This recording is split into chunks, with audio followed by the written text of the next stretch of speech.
presented by the Middle East Working Group of Massachusetts Peace Action and by Historians for Peace and Democracy. What is the meaning of the devastating events we are now living through? For the Palestinians, for Israel, for our divided country, and for our world. To gain some insight into these questions, we are fortunate to have with us this evening Andrew Bacevich, one of the most perceptive commentators on U.S. foreign and military policy in the country. He is also, of course, a prolific writer and regular presence in the media. Dr. Bacevich co-founded the Quincy Institute in 2019 and is the chairman of the Institute's board of directors. Now, the Quincy Institute, of course, is an invaluable resource for many of us at Mass Peace Action, and providing information and insight on important world events and on U.S. foreign policy. If anyone is not familiar yet with the Quincy Institute, look it up. The educationals they provide us with are just very, very important. Dr. Bacevich is a graduate of West Point and Princeton. He is a retired colonel in the U.S. Army and professor emeritus of international relations and history at Boston University. He is the author, co-author, or editor of more than a dozen books.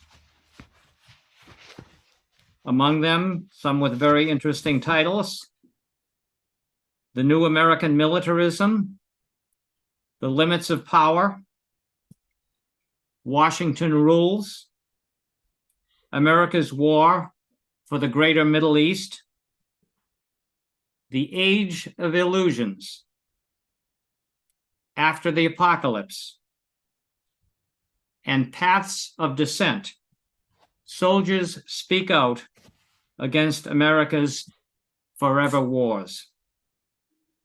His most recent book is entitled Unshedding an Obsolete Past, Bidding Farewell to the American Century.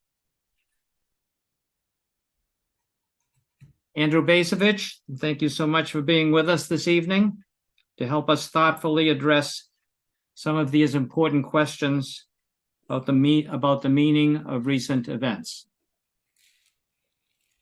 Well, thanks very much for that invitation. I'm pleased to be with you this evening, and I look forward to whatever discussion we have. My preliminary presentation will be relatively short. It has been my experience that with events like this one that we're more successful if I engage the audience, if the audience engages me. So let me hop into my presentation, which begins with a prediction, I guess, a forecast, and that is that the ongoing Israel-Gaza war is destined to end in failure for both sides. Hamas will not succeed in destroying Israel. Regardless of the course and duration of this conflict, it will bring Palestinians no closer to their goal of establishing an independent sovereign state, nor will the war add a single hectare to the territory presently under Palestinian control. Indeed, if anything, this war is adding further impetus to ongoing Israeli efforts to expand Jewish settlements on the West Bank. So the immediate prospect of implementing the so-called two-state solution, which is already threadbare, is likely to vanish. For its part, while Israel is undoubtedly inflicting massive damage on Hamas, the likelihood of the IDF destroying the terrorist organization outright is negligible. Resistance to the so-called Zionist occupation will persist as a result of this war and will probably intensify. So too will broader support for Palestinian liberation as a global cause. If anything, the suffering sustained by innocent Gazans will strengthen that cause. So even if the IDF momentarily succeeds in supposedly restoring Israeli deterrence, a phrase favored by the Israelis, even if it does that, further episodes of violence targeting Israel will almost undoubtedly occur. So where does this leave the United States? President Biden has offered virtually unlimited U.S. moral, material, and diplomatic support to the State of Israel. Yet that support has not translated into leverage for the United States. Happy to pocket American assistance, the government of Benjamin Netanyahu has shown little inclination to follow U.S. advice, particularly if doing so implies curbing the IDF's relentless pummeling of Gaza from the air and on the ground. Not for the first time in military history, the tail is wagging the dog. Now, I say that acknowledging that we are now in the midst of some kind of pause. I don't know how long this pause is going to last. I do know that Prime Minister Netanyahu has repeatedly said that as soon as the pause ends, the IDF's military operations are going to continue and indeed will expand into South Gaza. I take his claims seriously. And while Biden cites the crisis as affirming Washington's status as indispensable global leader, a point he made both in a White House address and in a lengthy op-ed in the Washington Post, the facts say otherwise. The Israel-Gaza war occurs at a moment when many observers were already sensing, I must say I'm one of them, were already sensing that the United States is in decline. Events across the Middle East, not to mention our nation's internal disarray, are reinforcing such perceptions. During a recent swing through the region, Secretary of State Antony Blinken remarked that, quote, "Sometimes the absence of something bad happening may be the most obvious evidence of progress," but it is. Now, I personally would say that such a watery conception of progress does not inspire a lot of confidence. So apart from producing suffering on a vast scale, what does this horrendous display of bloodletting signify? Above all this, the vicious assault of October 7th has permanently shattered the status quo ante bellum. Prior to this latest round of violence, Israeli officials assumed that what they called mowing the lawn, subjecting Hamas to periodic punitive action, that mowing the lawn would suffice to contain any threat coming out of Gaza. It's important to note that the United States did not disagree with this judgment. Senior U.S. officials tacitly consigning Hamas to the status of afterthought. This assessment turned out to be radically mistaken, and the horrific consequences that ensued from classifying Hamas as a mere annoyance while neglecting the plight of the Palestinian people are now readily apparent. In a broader sense, the war in Gaza demonstrates definitively that there is no plausible military solution to the conundrum created by the creation of the Jewish state in 1948. While the fury that Israel is directing at Hamas is understandable, vengeance makes a poor substitute for strategy. At the end of the day, mutual coexistence remains the only road to peace. Traumatized by their equivalent to 9/11, Israeli Jews are unlikely to accept that judgment. They will double down, entrusting their fate to the IDF. For its part, the Israeli government will press the United States to do more to sustain the IDF's so-called qualitative edge, a euphemism for unambiguous military superiority over any and all potential adversaries. In all likelihood, the U.S. government will acquiesce in these demands, effectively abandoning even the pretense of serving as an honest broker. More than ever before, Washington will cast its lot with Jerusalem, with military calculations taking priority over diplomatic possibilities. The military-industrial complex here at home will prosper. U.S. military spending and weapons grants will reach ever greater heights. The U.S. military budget's now edging up on toward $1 trillion a year. The implications of these trends are considerable. Whatever its intentions, Hamas has effectively hijacked the Biden administration's foreign policy agenda. If the administration brought to office any particular big idea, it was to shift the U.S. center of gravity from the Middle East to the Indo-Pacific. Addressing the putative threat posed by China was to provide a new focus of U.S. attention. With first Russia and now Hamas having cast dissenting votes, that shift in focus will not happen. And in Washington, crisis response has replaced coherent effort. Not since the immediate aftermath of World War II, in my judgment, has basic U.S. policy been in comparable disarray. Rather than substantive principles, there are only slogans.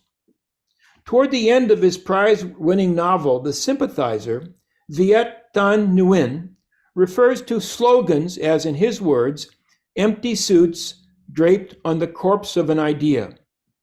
U.S. policy today consists of little more than tired slogans that possess little practical utility.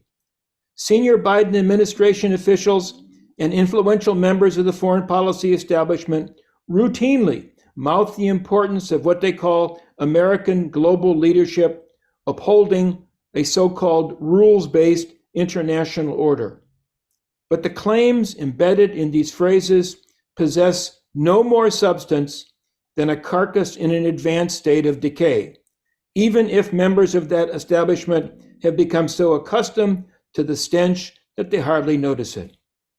A radical reorientation of basic U.S. policy is in order. One place to begin, just to begin, is to recognize that U.S. interests in the Middle East are less than vital. Over the past several decades, policies based on the opposite assumption have cost the United States dearly while producing little of value. And for all its brutality, the Gaza-Israel war does not alter that reality. For strategic as well as domestic political reasons, remember, a presidential election approaches, the U.S. can ill afford to be drawn into another costly Middle Eastern war. For the United States, therefore, bringing the current conflict to a prompt conclusion ranks as an urgent priority. With the IDF now enjoying the upper hand on the battlefield, doing so will require Israeli assent. The Netanyahu government, for its own reasons, appears inclined to continue the war indefinitely. In that event, the Biden administration should oblige Israel to go it alone.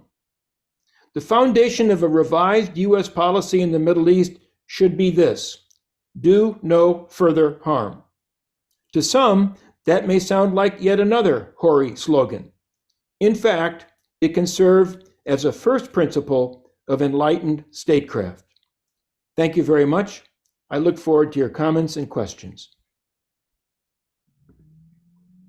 Well, there's a lot of issues that have been raised here, and I'm sure that that people have many questions. This would be a good time for you to start putting them into the chat. We have a few already. Why don't we just start with this one about your reactions, Andrew, to the student uprisings around in support of Palestinian rights. Do you think these will have an impact on U.S. policy and might have an impact on the future of Palestinians? I don't think I would use the term uprising. What I see is people, students, others, exercising their rights under the First Amendment and I absolutely, without reservation, support that. I believe in freedom of speech. Will their efforts have any near-term success in influencing the Biden administration's policies? I doubt it.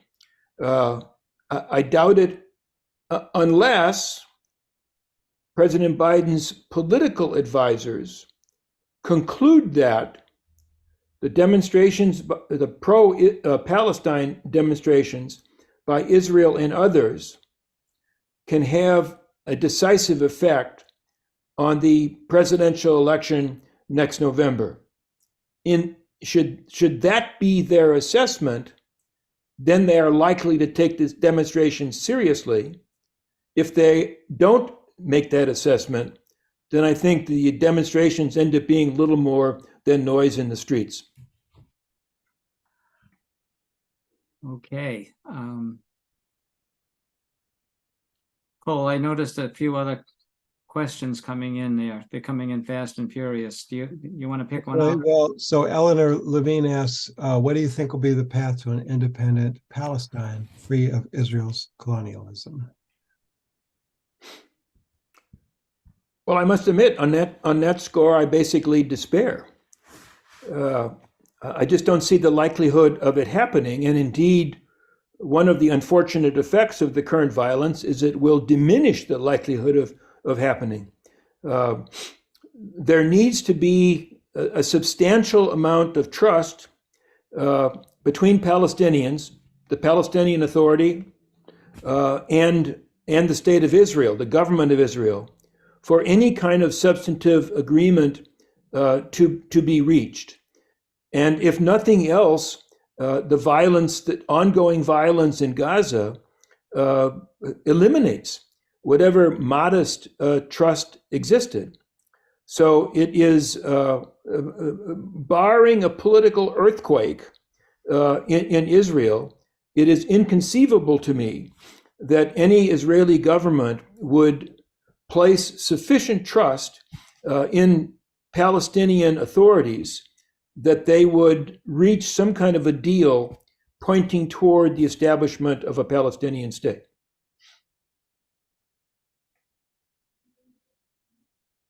Well, just to Keep going. follow up on both of those a little bit. Yeah, go ahead. Might not the consternation caused around the world by this display of bloodletting since October 7th force a resolution based on Palestinian self-determination to the forefront of international concern? As you're aware, some commentators are talking about that this definitely must lead now to a two-state solution. What is the basis of that argument? I mean, that we all feel bad because of the awful violence that's ongoing?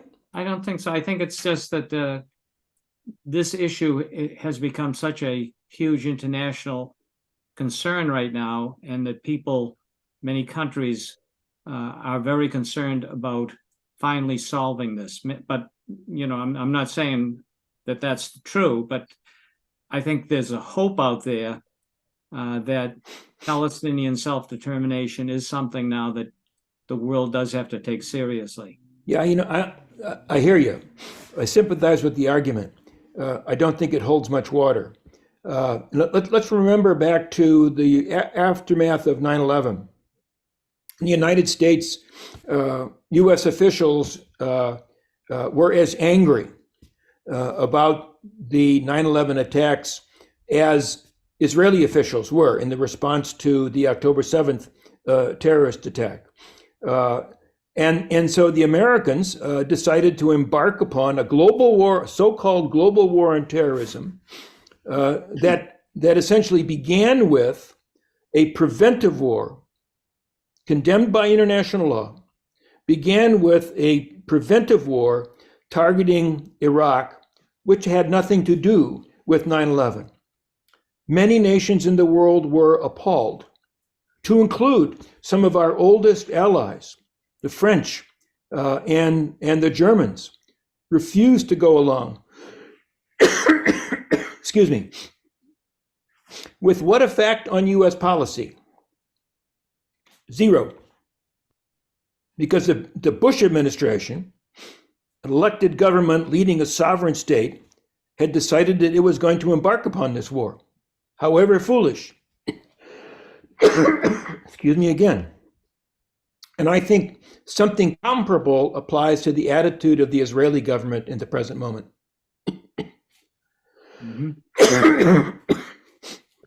There is a question of, if Netanyahu should be voted out in some possible upcoming elections, what impact might that have on the situation? Well, first of all, that's entirely speculative. I'm not a Netanyahu fan. I think it would probably actually be to the benefit of Israel if he were replaced. But he is a very savvy, he's demonstrated over and over again that he's a very savvy politician. It very much remains to be seen if this is going to bring his long political career to an end. But let's say that it does. Does it follow that a government that succeeds, that replaces the present government, is going to be more prone to making a deal with the Palestinians? I don't claim to be an expert in Israeli domestic politics, but it's pretty clear, I think, even to a casual observer, that there is a hard right in Israel, not unlike the hard right in our own country. And the Israeli hard right, I think, is pretty clearly determined to pursue its dreams of a greater Israel. Now, does that hard right represent a decisive majority in the Israeli electorate? I have no idea. On the other hand, if we look at the behavior of Israeli governments over the past 20 or 30 years, support for for increasing Israeli settlements on the West Bank has been quite consistent. It's not just Netanyahu who has a dream of creating a greater Israel. And all of that just says to me that it seems unlikely that in the aftermath of this war, there's going to be some kind of a transformative change in Israeli opinion that will pave the way for peace. I hope I'm wrong. It just seems unlikely at this point. Yeah. Thank you. Cole, you want to pick on another question there? I'm going to be rude and ask a question of my own, if I may. The U.S. acts like Israel is an incredibly important interest to it. Of course, there is domestic political reasons why the U.S. supports Israel so much. Right. But it does seem that the national security blob or whatever in Washington is really committed to this partnership between U.S. and Israel. Yes. What is that based on? How sensible is that if you're looking at U.S. national security interests? That's a crucial question. I don't have a good answer to that question because I think at some level, the relationship is irrational. That the foreign policy establishment in our country has embraced the notion that Israel is crucial to U.S. national security is, I think, at some level really inexplicable. We rightly cite the influence of domestic politics because it has to be seen as part of the mix.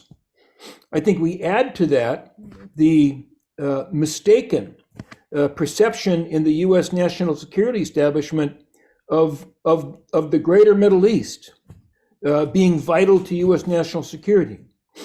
I have emphasized in my own writing that going back to 1980 and Jimmy Carter's declaration of the so-called Carter Doctrine, which explicitly anointed the Persian Gulf as a vital U.S. national security interest, a place we would be willing to fight for, that was a fateful error on the part of President Carter, but one that subsequent administrations have all either explicitly or implicitly endorsed.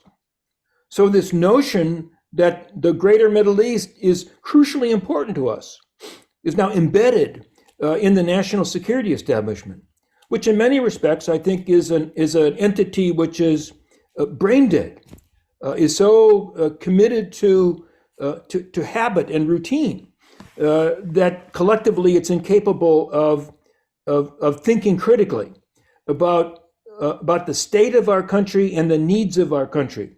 And I do not have a solution by any means as to how to get Washington, broadly speaking, to think differently about that part of the world. Wow. Well, that's encouraging. I have no encouraging words for you. Do you see the possibility? We have a lot of very interesting comments coming up here. For instance, just Natalia's. Let me read this one. Didn't Hamas state as their objective to free prisoners, many children, many held without charges? What mechanisms exist in Israel to address indefinite detention of the Palestinians? Again, I'm not an expert on Israeli domestic politics, but I think the answer is none. That is to say that the Israeli government is committed to, and the Israeli public accepts the notion that this indefinite imprisonment without charge is necessary to provide for the security of the Israeli people. So they just do it and they get away with it. Are they is the government of Israel the only government in the world that imprisons people unjustly? I don't think so. And there are any number of other governments that do the same thing and they also get away with it. This is part of the result of living in a world that consists of sovereign states. Sovereign states, to include ours, gets away with a lot of things. Well, that's certainly happening right in front of our eyes here. How about switching the focus a little bit to another issue that's been raised an awful lot since October 7th, and that is, what are the chances of war with Iran? Well, from my point of view, they're dangerously high. One of the things that has occurred in conjunction, accompanying the Israel-Gaza war, is that, well, first of all, the United States has increased its military presence in the region. You've all read about the two carrier strike groups being committed to the region. We've reinforced our Air Force presence. We have U.S. Special Operations Forces now operating inside Israel, which is something that, to my knowledge, has not happened, certainly has not happened routinely in the past. What's the rationale for this? Well, the rationale is to warn away so-called militias that are said to be controlled by Iran. It's not received a lot of press attention, but over the past several weeks, U.S. forces stationed in Syria, I apologize, I keep coughing. Syria and Iraq have been frequently attacked by these so-called Iranian militias, and the U.S. has responded with airstrikes. I'm going to go get more water. The rationale is that this will send a signal to Tehran to behave itself. I don't know if that signal is being received. I don't know how it's being interpreted. But I think that the danger of significant escalation of conflict is very real. Yeah. Excuse me again. Maybe this is a good moment to take a break and let Abby give her spiel, and then Well, that's a good Mr. idea. Bacevich can, Excellent. drink some water and relax his throat a little bit.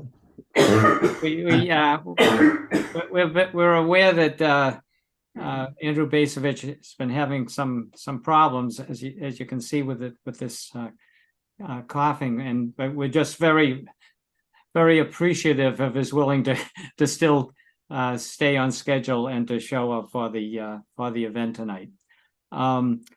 So let me just quickly, because of the present situation, Mass Peace Action has created a priority Gaza campaign, and Abby Yano is co-chair of that Gaza-Israel Peace Campaign.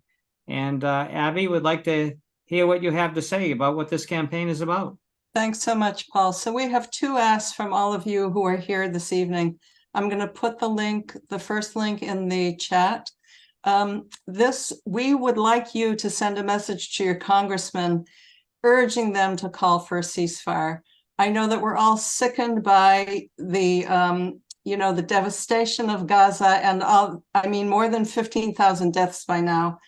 And Congress is planning to send $14 billion more to Israel. Can you believe that? So what we need to do is contact our elected officials in Congress and demand that they call for a permanent ceasefire. So they've shared the picture with you here on the screen. We've put the link in chat, and if you would do that, I don't know, now or at the end of this webinar. Let's see if people can do it now, Abby, just for them to click on that link in the chat. This will only take a second for those who agree with the sentiments of this message to just quickly fill in your name, and those messages go directly to your representatives. Yeah, super. I'm going to chime in here. We're trying, this is democracy. We want you to contact your representatives. We've got more than 200 people in the webinar tonight. We'd like at least 100 to fill out this form before we leave tonight, at least. Yeah, and this is a good time to do it. So click away, please. Yeah. And then I'm just going to put the second link in the chat here for you, which is that there's a working group on the Gaza-Israel campaign. We invite you to join us to help us, develop the strategy and take out the action steps to help, to stop the violence. So I've put the link in there. If you want to join the campaign, click on Prasannan. We'll do that in 1 second. If you want to join the campaign, please click on that link. And then right now we're meeting every week, Wednesday evening. I'm going to put the link. Did somebody do that? This is the link for the contacting your congressman. So we've put it in chat again. So two asks for you. Would you please click on that link to contact your congressman? And the second one is if you want to join the campaign, click on that second link. Okay, that's good. So we're obviously hoping that people will get involved in this effort in whatever way is appropriate for you.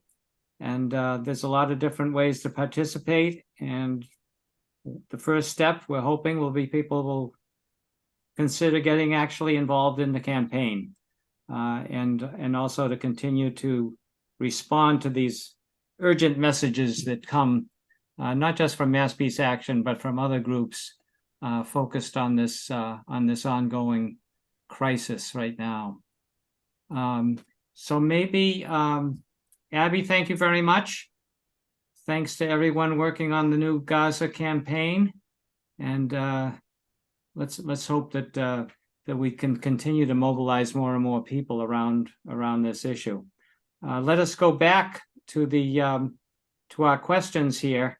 I have a question here I'm going to read from Lawrence Rosenwald. It says, "I'm unhappy asking this question, but is it not the case that Israel's release of Palestinian prisoners offers an argument that Hamas's violence, repellent, evil violence, has accomplished more, at least for the released prisoners, than the relatively nonviolent conduct of the Palestinian Authority. Well, I think the answer to the question is yes. I mean, manifestly. I mean, they've coerced the government of Israel. Hamas has coerced the government of Israel into doing something that the leaders of Hamas apparently dearly want. It's worked. Of course, Israel has arrested even more prisoners since they started releasing the ones. But anyway, not to be picky. Yeah, I mean, I think it is interesting to look at the difference in the international reaction to the March of Return. What was it, a couple of years ago, that attempted to mostly nonviolently break down those barriers to Gaza. And, you know, it was quite a dramatic effort involving thousands and thousands of Palestinians. And yet once it was over, the world turned away, and that is not happening this time. So it's just something to look at. Again, we're not using the raise hand function. We're trying to go through the questions in the chat. So I don't know, Stephen. I love Eva's question here. Oh, good. Okay. Eva tried to find out, she says, I tried to find out what the rules-based international order entails. Are there any rules? What are they? Does anyone really know, or is it just another empty phrase?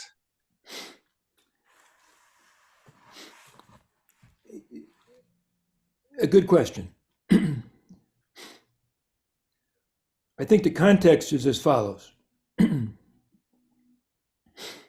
At the end of the Cold War, so we're back around 1989, let's say, and in the aftermath into the 90s, the notion that the United States had emerged as the world's sole superpower emerged. Not officially declared, but this became, we're talking about the Clinton era, this became the tacit organizing principle of US policy. Our side won. Liberal democratic capitalism is the only way to successfully organize a country. We embody liberal democratic capitalism, and therefore we're going to be in charge. Then 9/11 occurs. Tends to demonstrate that, guess what? Not everybody agrees with the notions of liberal democratic capitalism as represented by the United States. And so the George W. Bush administration embarks upon a radically different foreign policy, one based on confidence in the overwhelming power of the United States military, with the expectation that we can coerce the rest of the world into doing our bidding. And everybody would ultimately, in this vision, end up embracing our version of liberal democratic capitalism. That led to a disaster. The global war on terrorism was a futile undertaking that cost us trillions and killed many, many people. So as the Biden administration takes power, there is in Washington an undeclared effort to come up with a new set of principles, a new organizing idea to replace the notion of world's only superpower. And the idea that they came up with was a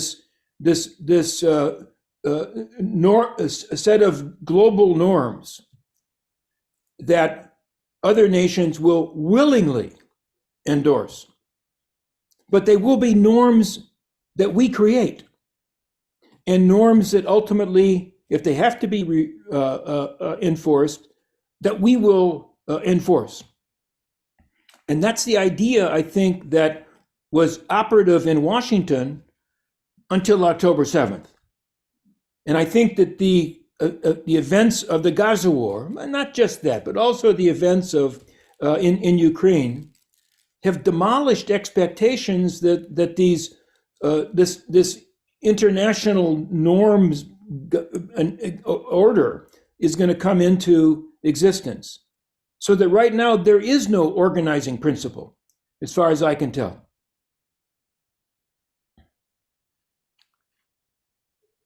We have a question here from Reverend James Swartz.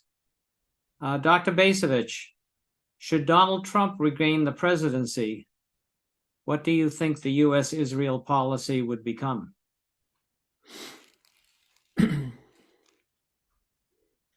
Well, I think it's very hard to say because Trump is so erratic and so unpredictable that what he would do if he were back in office, I think, in a sense, is anybody's guess.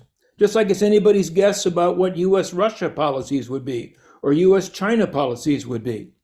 I mean, one of the reasons that Trump is so dangerous is that he basically makes these things up as he goes along with very little consideration for potential consequences, one way or the other. So I don't know is the answer to the question. Well, just as a follow-up to that, how do you see this Gaza situation or overall situation involving possibly Iran and other countries? How do you see it affecting the 2024 presidential campaign and election? Depends on how the war goes from where we are right now. I mean, we're still a year away from the election. Let us imagine. It's difficult to imagine, but let us imagine that the Israel-Gaza war comes to an end by the end of this calendar year, and that relative quiet is restored to that part of the world. Then I think that is likely that there will be other unrelated factors that will be more important in determining who wins in November of next year. But worst case, imagine that the United States gets involved in a serious shooting war with U.S. fatalities. I mean, right now we've got attacks on U.S. forces in Syria and Iraq, but there have been no fatalities. But imagine if there are 50, 100, 500 fatalities in this war that to some degree has its origins in U.S. support of Israel. Then I think the impact, the political impact, could be drastic and could indeed determine the outcome of the November 24 election. And if between now and then we lose a substantial number of U.S. forces, then Trump will win. And I say that sadly, but I think that's a very real possibility. And one of the reasons why it's so crucial for President Biden to avoid becoming more deeply drawn into this horrendous situation.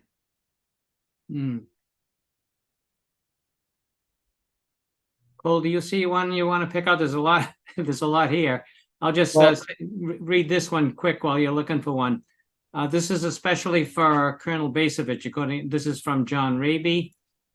Given "do no further harm," a premise with which I fully agree, how do we respond?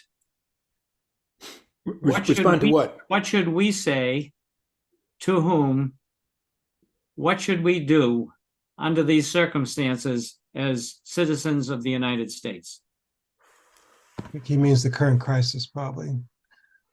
Well, I mean, as citizens, we should exercise our rights of citizenship. What should the United States do? The United States should, I think, is in fact already doing this to some degree, should rethink the blank check given to Israel in the immediate aftermath of October 7th.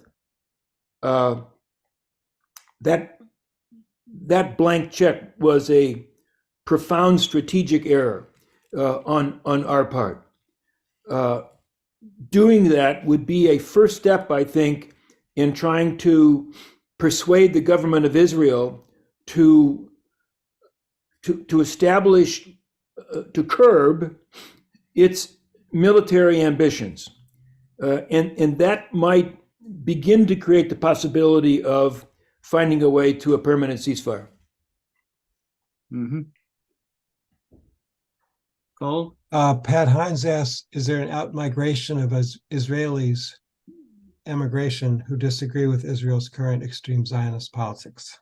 I don't know. Yeah. I'd like to actually touch on one statement you made that I actually think deserves a lot of attention because of its implications.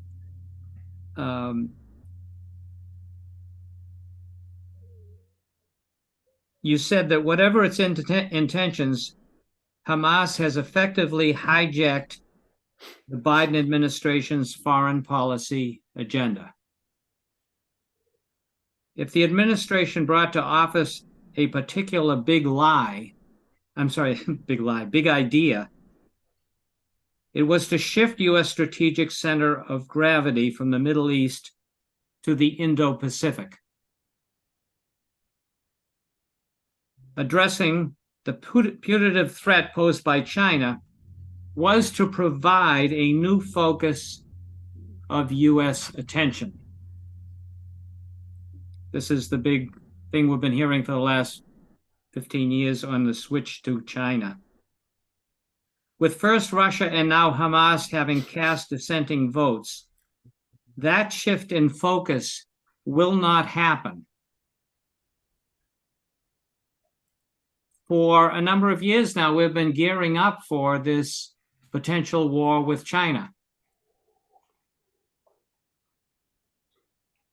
Are you saying that that whole focus of challenging China's rise and this new Cold War with China, because of this situation in Ukraine and Gaza, that strategy is now off the boards? No, I wouldn't put it that way. I think that events in Gaza have deflected the administration, has diverted President Biden's attention from China, and also, by the way, diverted attention from Ukraine in ways that the administration didn't anticipate and probably is unhappy about. Now, if a year from now or 2 years from now, everything in the Middle East is peaceful and calm, then I would certainly expect that the proponents of the Indo-Pacific shift would come out of the woodwork and would once again make that case. So so much depends on just what does happen here in this particular conflict. I think so, yeah.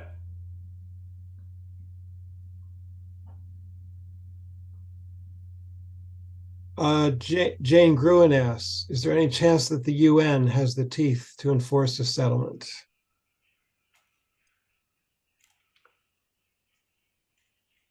I mean, I hate to be the skunk at the picnic, but no.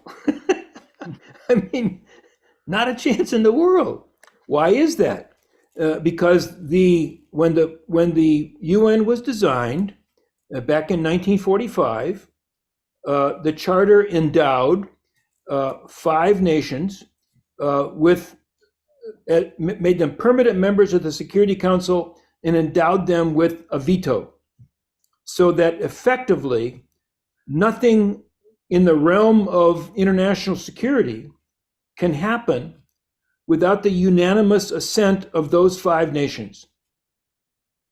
During the Cold War, that arrangement particularly as it related to relations between the United States and the Soviet Union, meant that the UN couldn't do anything about important security issues. And I think that the Cold War is over, long over. The UN is still what it was back in 1945. And I think we're back in the same situation. Now, for a long time, there have been calls for reform, calls to change these relationships. And I think that there's an argument to be made, but I don't think it's ever going to happen. I mean, why would France agree to give up its Security Council veto, which is about the only thing that allows France to claim that it is still a great power? So the 5 countries that have the veto have a shared interest in retaining that, and also in excluding other countries from having that kind of power. That's a huge dilemma, and it ends up being part of the problem when we say, well, why the heck can't the United Nations do something about this situation?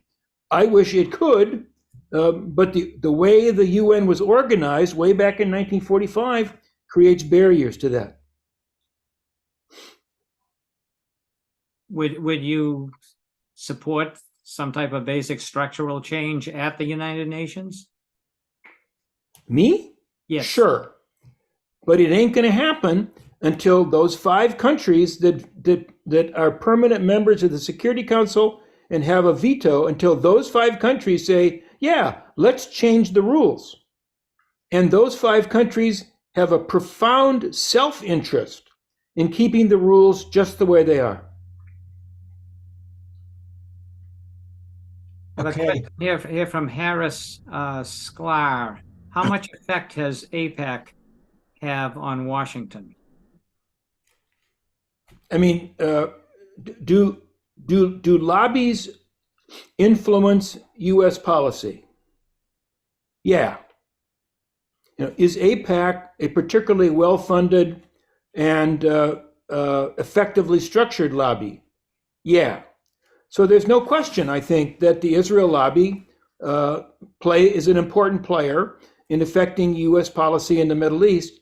It does not follow that AIPAC controls U.S. policy. That would go way too far. Right.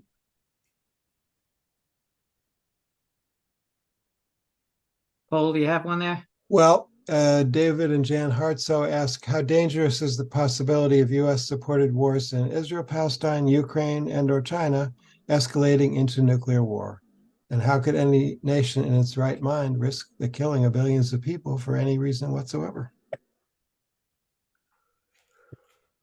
Well, I think it's a very real danger. Israel has a nuclear strike capability, has had it for years, has always refused to acknowledge that it has a nuclear capability.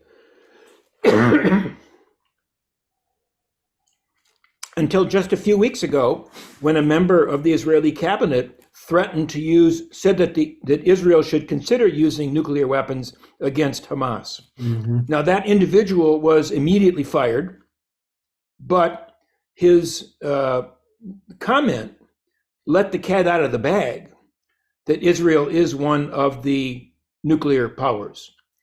And I think in any war involving a country that has a nuclear strike capability, the danger of a nuclear war is real. Doesn't mean it's likely, doesn't mean it's going to happen, but has to be a concern. And that is the case in this particular scenario. Mm-hmm. We have a question from Haynes Miller. Can we use the American Civil War and its partial resolution as a model for eventual civil rights for all citizens of historical Palestine?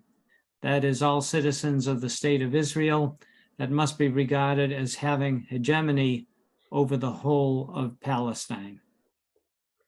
So I guess this is the one-state solution. type I'm of not question. sure I understand how the American Civil War relates to the current situation. I mean, in the American Civil War, a terrible war that killed roughly 500,000 American citizens on both sides, destroyed slavery, restored the Union, and the outcome resulted from the overwhelming possession of superior military power by the North. I don't see how that applies. The side with superior military power in the present conflict is the state of Israel. But again, it's not my view that the state of Israel, even if it set out to do so, would have the capability of destroying Hamas, or more broadly, destroying the desire among Palestinians for a sovereign state. So I don't know what the question is. Okay, maybe we should try to get that squared away a little bit more. Paul, do you have another one there? Well,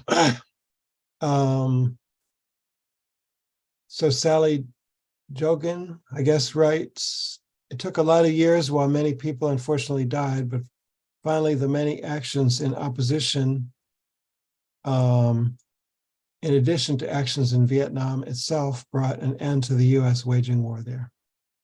So I am hopeful about the many ceasefire and no funding actions that have been taking place all over the country and the world.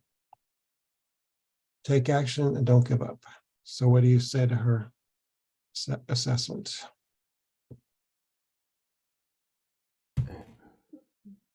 I don't mean to be dense, but I'm not understanding the question. There is a peace movement in the United States and in other parts of the world, and the peace movement is very active. And I think that its actions are immensely admirable. Again, I don't think that peace movement has significant influence either in Israel or within Hamas. So I just don't see that Well, any kind of a positive outcome is going to result from those actions. well, I think trying to interpret, many of us assume that without US support, Israel wouldn't be able to carry out its policies. So she's probably thinking of US support for Israel's policies. And whether I mean, impact on that. Israel does what it does primarily because Israel wants to do what it does. We have influence. Our influence is limited. Now, the prolonged nature of the war stems in part from the Biden administration's willingness to provide very substantial equipment, munitions, chiefly, in order to enable the IDF to continue its offensive operations. If the Biden administration turned off the spigot, that would potentially have a significant effect on the calculations of the Netanyahu government. I'm not saying that would force the Netanyahu government to its knees, but I think that would be one step that could influence Israeli behavior. Now, why doesn't that happen? One reason it doesn't. Well, one reason is that Biden doesn't want to do it. Another reason is American domestic politics. There is, as far as I can tell, just from reading the newspapers, there is some amount of support for forcing a ceasefire among peace-minded Americans, but I don't see anything like a decisive amount of opinion. The Congress certainly is content to stay on the sidelines. And as long as the Congress is on the sidelines, then again, the amount of leverage we have vis-a-vis Israel is going to be limited. This is a question from Prasanan. What does the Israeli, and I think you've dealt with this, but I think he wants you to go into it a little bit more. What does the Israeli government hope to achieve with the present war in Gaza? And I guess a follow-up question would be, is that goal achievable or likely to be accomplished? Well, Prime Minister Netanyahu has been very clear that, as far as he's concerned, that the principal war aim is to destroy Hamas, so that Hamas will never be able to repeat anything like the terrorist attack that they executed on October 7th. I think he could not be clearer with regard to his the principal war aim of his government.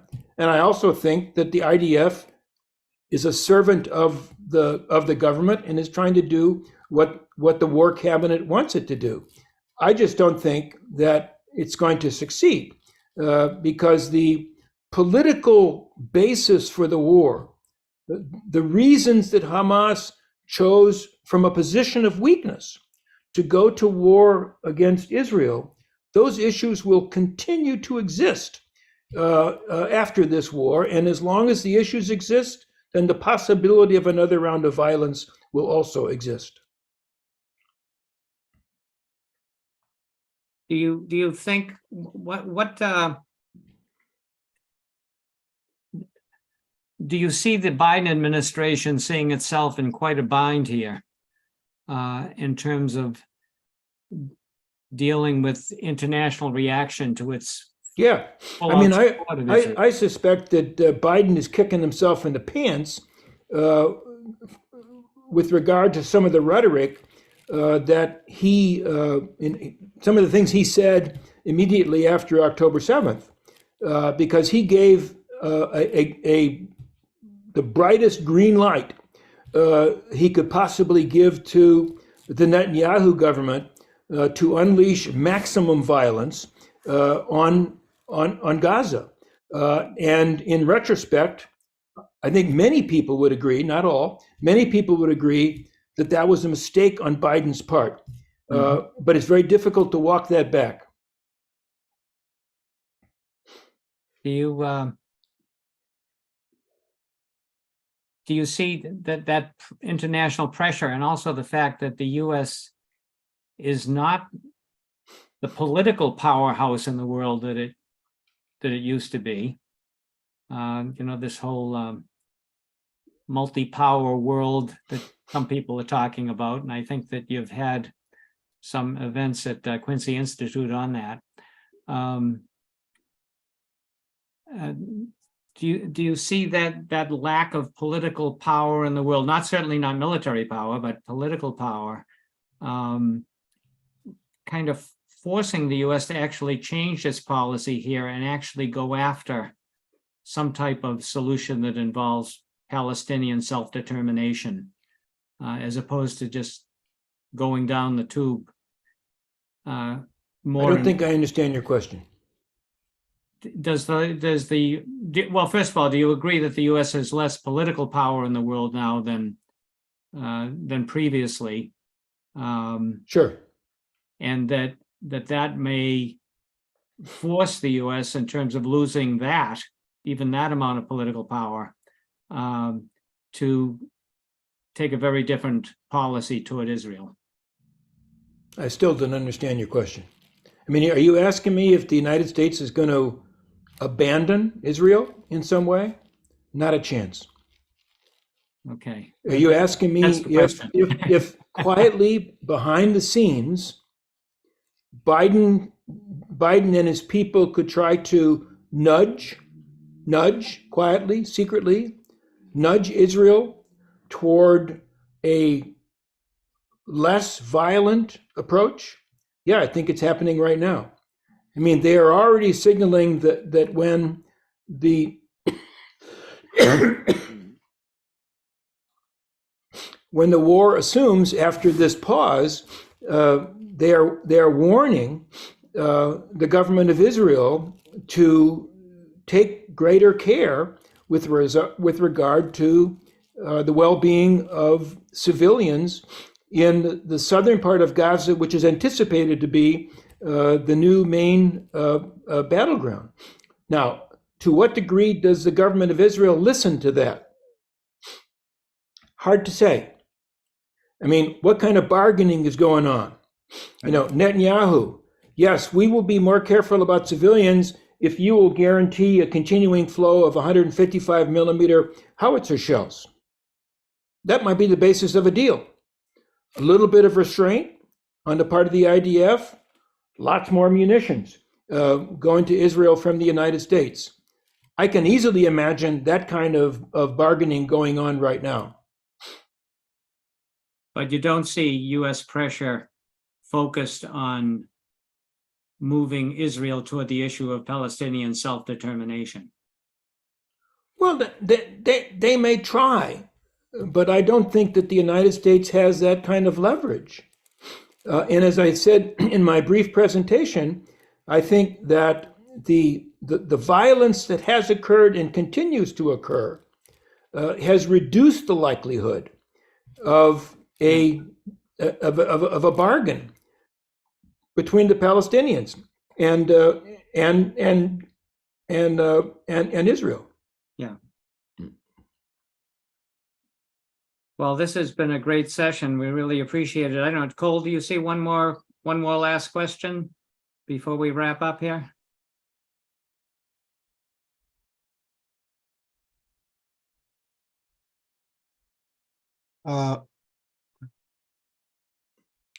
We need to do it quickly because I'm about to run out of juice on my computer. Okay. All right. Well, again, I'm just going to return to the question I asked you earlier for a second try. You said it's unknowable why the U.S. is so passionately committed to defending Israel. We've got to be able to unpack this a little bit more than that. I mean, surely there's a number of reasons why it does so, but it does seem to many of us to be a really strange. Well, I mean, I think we could point to multiple influences. One of them is that we continue to be a majority Christian country, and there are millions of our fellow citizens who are serious Christians.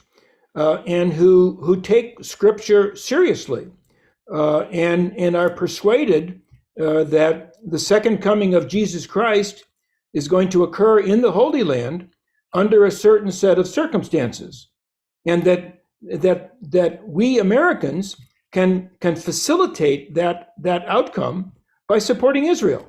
Yeah. Now, you may not take that seriously, but we got millions of others that take it seriously. Yeah, so that's certainly one factor. Well, Andrew Bacevich, thank you so much for your reflections tonight, for engaging with us in this conversation, and we look forward to future programs at the Quincy Institute.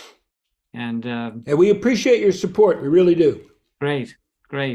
And so let's see how this situation develops and see if somehow something good can come out of it. I sure hope so. Okay. Thanks a lot for having me. Thanks a million.